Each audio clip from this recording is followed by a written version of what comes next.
a detective sergeant. You're assigned to missing persons detail. A 10-year-old boy disappears from his home in a remote section of the city. 2 nights and 2 days pass. There's not a trace of the boy. Your job, find him. Friends, compare Fatima with any other king-size cigarette. You'll find a world of difference. Yes, in Fatima, the difference is quality. Quality of tobaccos. The finest domestic and Turkish varieties. Extra mild, superbly blended. To give you a much different, much better flavor and aroma. Quality of manufacture. Smooth, round, perfect cigarettes. Rolled in the finest paper money can buy. Manufactured in the newest and most modern of all cigarette factories. Quality. Even to the appearance of the bright, clean, gold and yellow package. Carefully wrapped and sealed to bring you Fatima's rich, fresh, extra mild flavor. So compare Fatima yourself today.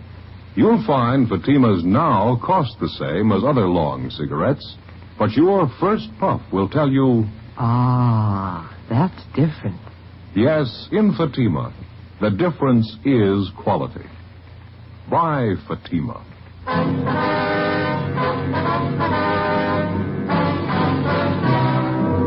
Dragnet, the documented drama of an actual crime. For the next 30 minutes, in cooperation with the Los Angeles Police Department, you will travel step by step on the side of the law through an actual case transcribed from official police files. From beginning to end, from crime to punishment, Dragnet is the story of your police force in action.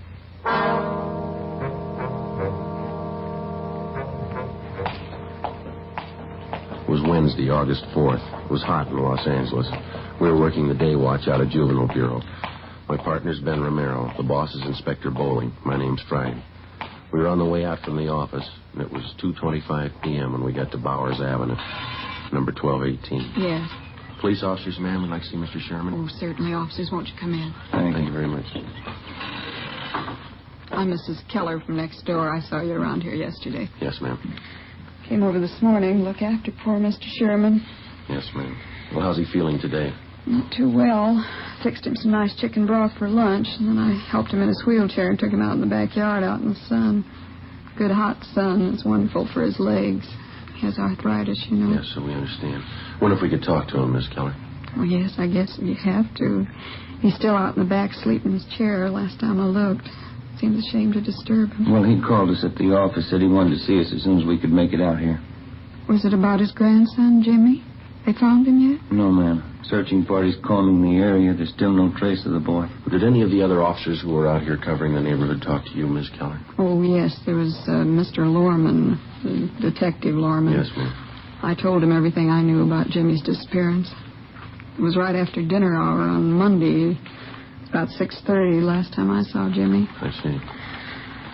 I came out the side door to empty the garbage, and I saw Jimmy hiking up the side of the hill there, just in back of the house, all by himself. Nice boy. As far as you know, Mrs. Keller, Jimmy is Mr. Sherman's only living relative. That's right. His only relative, his only grandchild. Mm-hmm. Jimmy's mother and father were killed in an auto wreck. That was 3 or 4 years ago. Sherman's had a terrible auto tragedy. Jimmy and his grandfather, they're the only ones left. You can't think of any reason why the boy would want to leave his grandfather, can you? None at all. Mr. Sherman's a wonderful man. Jimmy loved him, I knew that. Mm-hmm. Mrs. Keller? Mrs. Keller? Oh, that's Mr. Sherman. He's awake. We can go through the house out the back here. All right, ma'am. This way. Thank you. Go ahead, ma'am. Yeah, okay.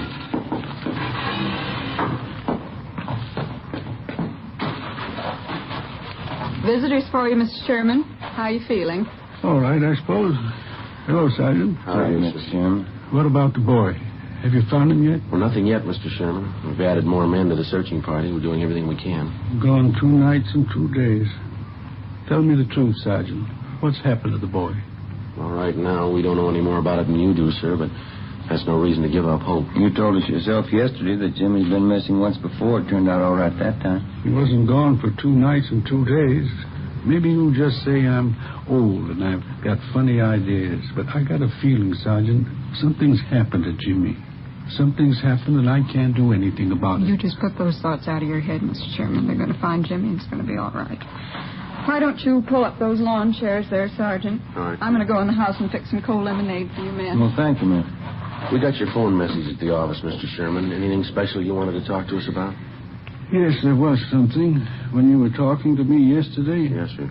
I told you that Jimmy had on a brown jacket when he disappeared Monday night. Yeah. I was wrong, Sergeant. We found the jacket in his room. All he was wearing was a pair of blue jeans and this white sweatshirt. Do you think that might help any? Yes, sir, it might. We'll send out a supplementary description of his clothes. We'll see that everybody's notified. Just wish I could be out there with a searching party.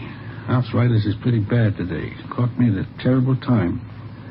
Don't know what I'd do if anything happened to the boy. I know we've asked you this before, Mr. Sherman, but can you think of any reason at all why your grandson would want to leave home? No, sir, no reason at all. Those 2 collie pups over there in the pen. Jimmy just bought them last week with his own money. Saved up to get them. I see. The boy's crazy about dogs. That's why I say just wouldn't pick up and leave everything. Boy and me got along fine. No reason for it, Sergeant. Something's happened to the boy. I just got a feeling. Officer, Yes, ma'am? a telephone call for either one of you. I get it, Ben. I'll be right back. Yeah, right.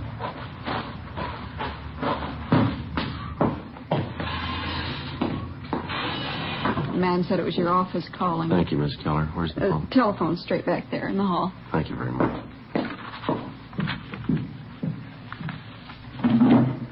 Friday talking. This is Bowling, Joe. Just heard from the search party up in the hills. Oh, did they find something? Yeah, in the Elysian Park area by the upper reservoir. Uh-huh. Found a pair of kids' trousers right by the edge of the water. What kind of trousers? Blue jeans, nothing in the pockets. They'll start dragging for a body as soon as they get the equipment. Check it out with the grandfather, huh? See if the boy was in the habit of hiking up there around the reservoir. Right. We'll call in just before we leave here. Right, Joe. Right, bye.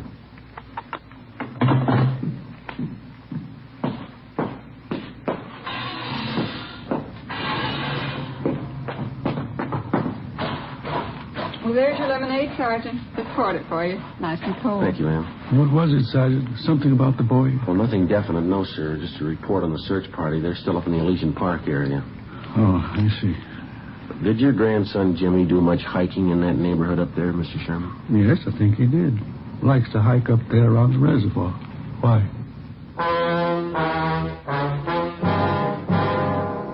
The name on the 316 report, missing juvenile, read James Philip Sherman, WMA, 10 years old. He lived with his 68-year-old grandfather, Oscar Sherman, in a small cottage in a sparsely populated section of the city. Shortly after 6 p.m. on Monday, the boy went outside to play.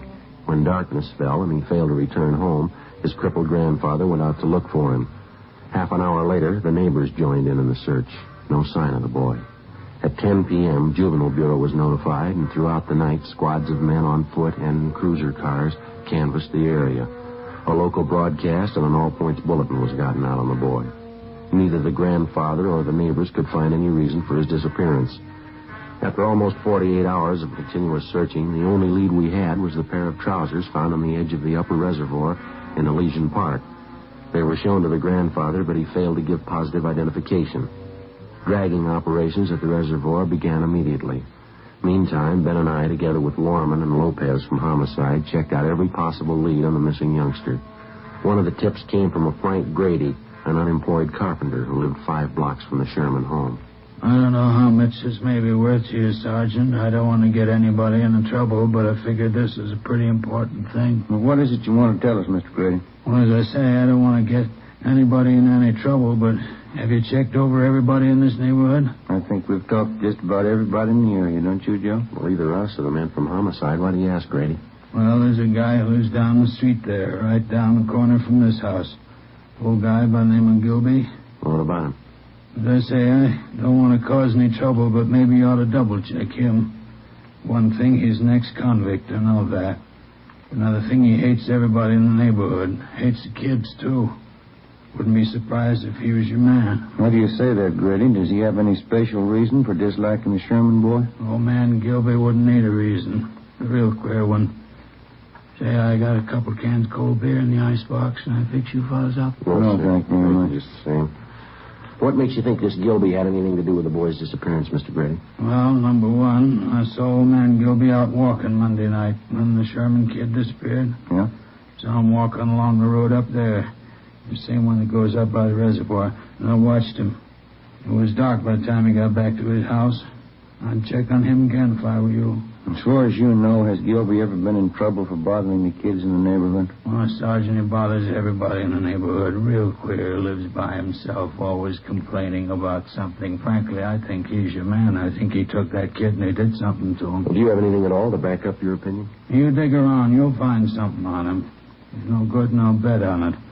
I've had a couple of run-ins with him myself. He just isn't any good, that's all. Well, all right, Grady. Thanks for the tip. We'll be sure and double-check on the man. You won't tell him where you got the tip, though, huh? Like I say, I've had run-ins with him before. It might cause trouble. No, he won't know where we got it. Thanks again. Okay, Sergeant. It's a pretty important thing. I didn't want to make anybody look bad, but the old man's just no good. Now, you understand that, don't you? Sure, Grady. We understand. As a matter of routine, we double-checked on Grady's neighbor, Mr. Harold Gilby. We found out that he had no jail record and that he had been at work on Monday from 3 to 11 p.m. He could have had no direct connection with the Sherman boy's disappearance, no more than Grady himself could have had. The so-called tip he'd offered us was like 100 other phony leads in 100 other cases. Spiteful, small-minded neighbors trying to use a tragic situation to work out their jealousies and prejudice on somebody that they didn't get along with in the neighborhood. The search continued. So did the hot weather. Friday, August 6th. No sign of the missing boy. The temperature climbed into the mid-90s. Dragging operations at the reservoir went on. Saturday, August 7th. More legwork. More hot weather. By noontime, Ben and I had run down the last lead we had on 10-year-old Jimmy Sherman. Went nowhere. 1 p.m., we headed back for the office to check with Inspector Bowling. These are the days when I wish I had a little swimming pool in my backyard. It would be nice to go home to. Yeah, well, save your money. Oh, it doesn't cost so much. No, I read in a magazine where a fellow built his own pool for $95.37. There can't be much of a pool, can it? Oh, yeah, it's good size. Of course, he did all his own labor. Had all his friends in to help out. He must have had a lot of friends, didn't he? Yeah, he did after he finished the pool. Friday, Ben? Hi. Oh, hi, Skipper. How'd you two make out? Anything? No luck at all. That makes it unanimous. Did you hear about the old man, the boy's grandfather? No, what happened? I guess the strain got too much for him. He collapsed. They're moving him to a hospital. Oh, that's too bad. Right. Our men still up there dragging that reservoir? Finished this morning. Nothing. Well, how about the search party? Nothing there either, I suppose. No, not a trace of the boy. It's a blind alley all the way around. How about the APB, the radiogram? Had 3 replies so far. None of them panned out. You want to grab it? Juvenile Bureau, Bowling. Yeah, Fred. No good, huh? Yeah, all right. Check you later. I heard it once. I heard it 50 times. No trace of the boy. Got me, Skipper. Something real weird about the whole thing. Well, now, look, we know he didn't just disappear into thin air. Kid's gone. There's a good reason for it. There's got to be an answer somewhere. That's right. You'll find it. Another week passed, and then a month. 2 months. We were no farther along than the day we started on the case. In November, we had a teletype from Chief Earl O'Clair of the Phoenix, Arizona Police Department. Reportedly, the Sherman boy had been seen in Phoenix. It was another false alarm. The Christmas holidays wore on into a new year. February came and went. Then March, and April. Tuesday, May 3rd, 1:40 p.m. Ben and I got a call to check in with Inspector Bowling. This telegram just came in from Dayton, Ohio. Have a look. Thank you. Let's see, Joe. What is it? Jimmy Sherman. They found him. 9 months had gone by, almost to the day, since the Sherman boy had disappeared. The grandfather was contacted immediately. When he was told his grandson had been found and that he was safe, the old man was unable to answer. He broke down and wept. In our communications with the Dayton, Ohio police, they told us that the boy had been found wandering along a highway just outside that city and that he'd appeared to be in a kind of a dazed condition. The boy told the Dayton officers that he'd been kidnapped a short distance from his home in Los Angeles by a man in a blue sedan. He gave them detailed descriptions of both the man and the car. He told them that for the past 9 months, the man had held him prisoner, driving from state to state, never letting the boy out of his sight. He said the kidnapper told him on several occasions that he was holding him for ransom and that he was waiting to get money from his grandfather. On May 8th, the youngster was returned to Los Angeles and reunited with his grandfather. On May 10th, we got a call from the grandfather that he wanted to talk to us. Ben and I drove out to see him.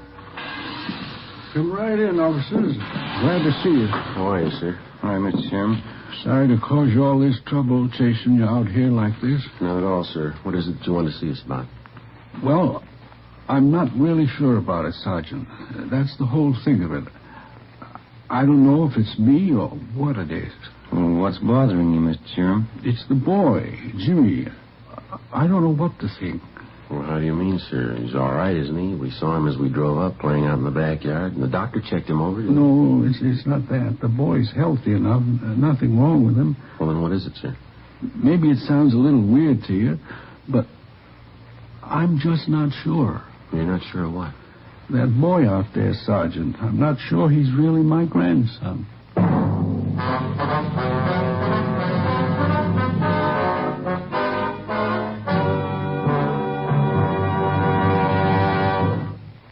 You are in the Communications Division of a Metropolitan Police Department, the teletype room.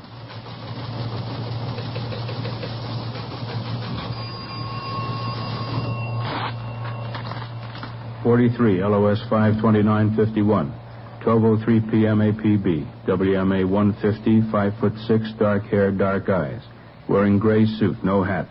Suspect is wearing glasses. Heavy build, 22 years. Suspect is armed with blue steel revolver. Any information? Forward. You have just heard a teletype description of a suspect.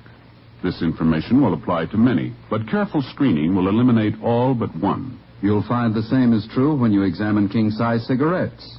Careful screening will eliminate all but Fatima. Compare Fatima. Fatimas are the same length as any other king-size cigarette, 85 millimeters.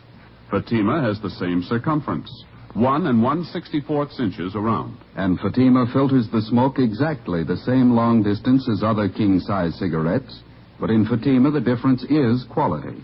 Fatima gives you extra mildness, a much different, much better flavor and aroma. You get all the advantages of extra length, plus Fatima quality, which no other king-size cigarette has. So compare Fatima yourself. Your first puff will tell you... Ah, that's different. Yes, in Fatima, the difference is quality. Best of all, long cigarettes.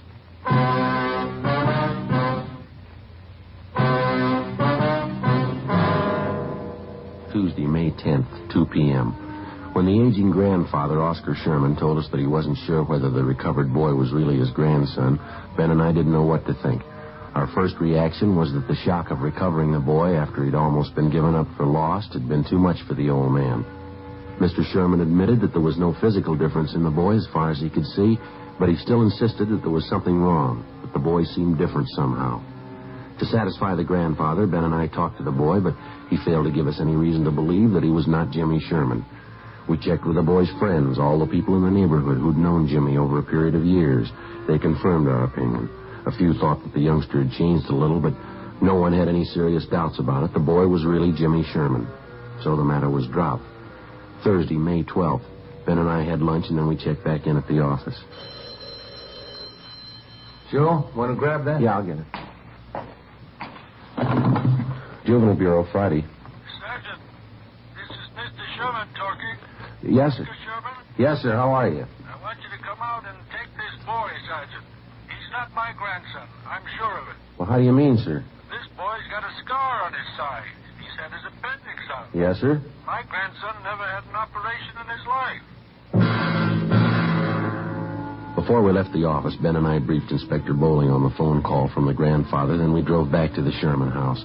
While Oscar Sherman didn't claim that he knew his grandson's complete medical history, he was certain that the boy had not had his appendix out and that he had not had an operation.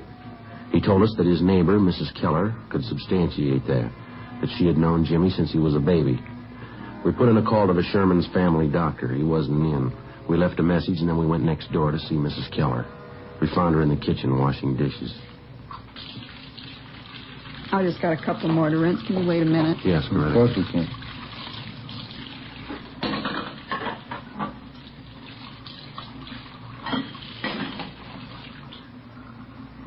No, to tell you the truth, Sergeant, I just don't know what to think about Mr. Sherman. Maybe the whole thing was too much for him. His mind's going back on. Well, to your knowledge, Mrs. Keller, was the boy ever operated on? No, not as far as I know. But it's possible he did have an operation. I didn't hear about it. Sergeant, as far as I'm concerned, that boy's Jimmy Sherman. I don't know what his grandfather's up to with all that silly talk. Well, if it's not really the boy, we won't have too much trouble finding the truth. There's no question in my mind. Of course it's Jimmy. Why, when he was over here the other day, he talked about the party I gave for him one Halloween. He even remembered the children who were there. Mm-hmm. Are the other neighbors as sure about the boy as you are? Just about. Miss Foster down the street, Jimmy was in to see her yesterday. He talked about some changes she'd made in her living room, asked her about some relatives she has living out of town. Mm-hmm. Come to think about it, Jimmy even remarked on that new trailer rose I planted out in front. Besides, as the boys' dogs, why, they knew that youngster the minute he set foot in the yard. Yes, ma'am. Well, thank you very much, Mrs. Keller. If we have any more questions, we'll contact you. Is that all right? All right, Sergeant. Couldn't fix you a cup of coffee, could I? No, thank you, Miss Take Keller. the time now. Poor old Mr. Sherman. I don't know what to make of it. He's so mixed up. Yes, ma'am. So are we. We left the neighbor, Mrs. Keller, and went back next door to the Sherman house. The grandfather told us that the family doctor hadn't returned our call yet. At 3:30 p.m., the boy came home from school, changed his clothes, and went out into the backyard to play. We figured we had nothing to lose in talking to the boy again. We found him in the small workshop at the rear of the garage where he was sawing on a piece of plywood with a hacksaw. We talked to him for about 20 minutes. It was no different than the first time we interviewed him. He was relaxed and talkative.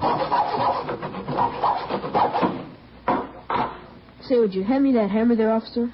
Oh, yeah. Yeah, here you go. Thanks. Well, if I ever get this thing finished, it's going to be the best coaster around here. These are the wheels I'm going to put on it. Pretty good, aren't they? Yeah, they look fine, son. Do you like building things, coasters and things like that? Oh, yeah, I like it all right. It's fun. Your granddad says you've changed quite a bit since you got back, Jim. Says you didn't like working around the shop here before. Well, I guess I don't really. You know, once in a while I like to come out and fool around. Mm-hmm. Have you seen Mr. Barlow down the street since you've been back? Mr. Barlow? No, I went down to see him, but he wasn't home. Maybe I'll go down and see him tomorrow. His name isn't Barlow, is it, Ben? I thought it was Robinson. Oh, yeah, that's right, Mr. Robinson. Sometimes I forget. How do you and your grandfather get along, Jim, all right? Oh, sure, every once in a while looks kind of funny at me. I don't know. I guess he's still worried about that man taking me away, you know, and all. Uh-huh. How you been feeling lately, Jim, okay? Sure, I feel fine. Hardly ever get sick. That's good. You ever been in the hospital, son? Uh-huh, just once. Had my appendix out. I hate hospitals. Can I have that can of nails there, please? Oh, yeah. Yeah, here you are. Gotta make this good and strong, you know. I'd like to ask you a question, son. Yeah? What's your real name? I'm Jimmy Sherman. You know that. Oh, I'd like to have the truth, son. Who are you? You must be fooling, officers. You know who I am. Jimmy Sherman. No, Jimmy Sherman never had his appendix out, son, but you did, and you've got a scar to prove it, haven't you? Sure, I had my appendix out. Ask my grandpa. He'll tell you. I'm afraid he won't soon. He says he's not your grandfather. He says you don't belong here. His grandson never had an operation in his life. How about it, son? You want to tell us about it? Oh, Grandpa isn't feeling well. He doesn't know what he's saying. Well, he knows you're not his grandson. Now, come on. What about it, son? All right. I'm not Jimmy Sherman.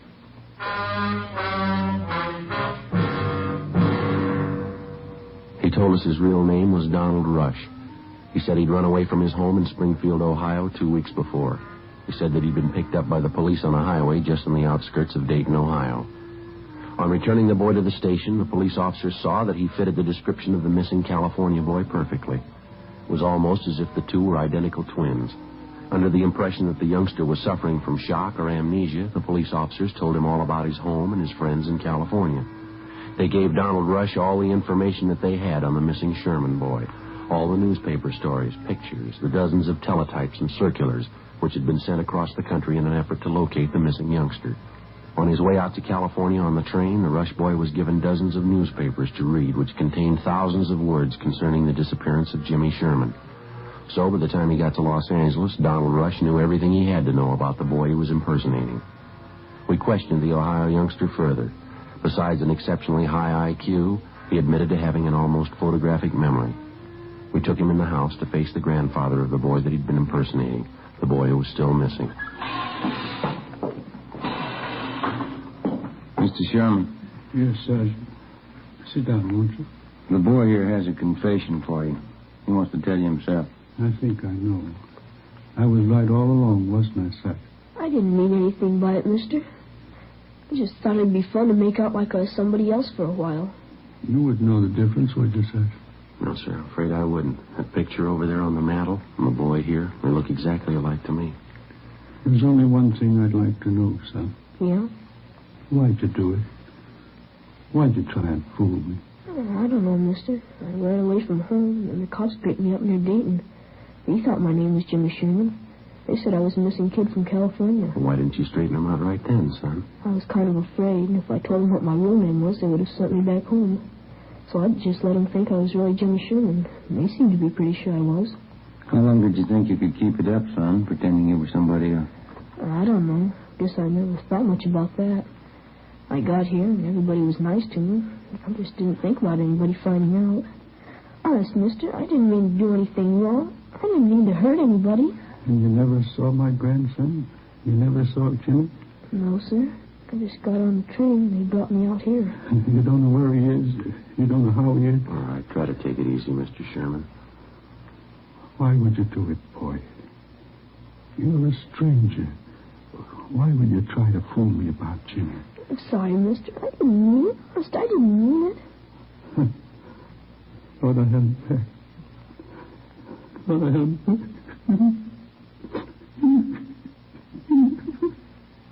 Come on, Ben.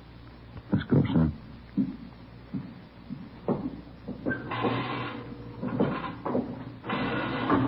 I didn't want to make him cry like that, Sergeant. Honest, I'm sorry. Couldn't you just let me stay here with him? No, I'm afraid not, son. I won't do anything wrong. Don't you think I could just stay here with him? I'll go right back in there now and tell him I'm sorry. Yeah, I'm sorry too, youngster, but you're not the boy he's looking for.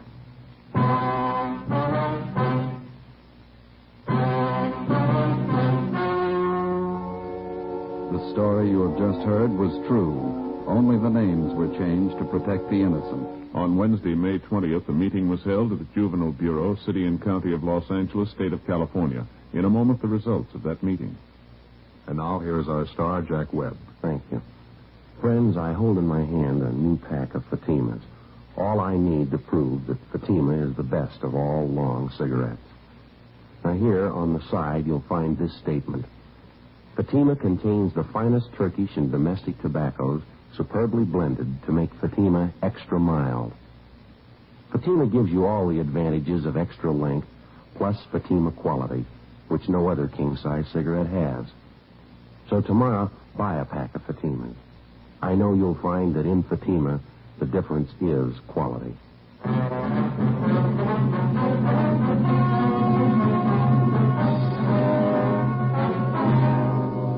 Donald Rush, who impersonated missing 10-year-old Jimmy Sherman, was returned to the custody of his parents at their home in Springfield, Ohio. 4 months later, the body of Jimmy Sherman was discovered buried on a farm on the outskirts of Riverside, California. The boy had been murdered. His killer, a farmer in the neighborhood, was subsequently apprehended and brought to trial. He was found guilty of murder in the first degree and was executed at the state penitentiary, San Quentin, California.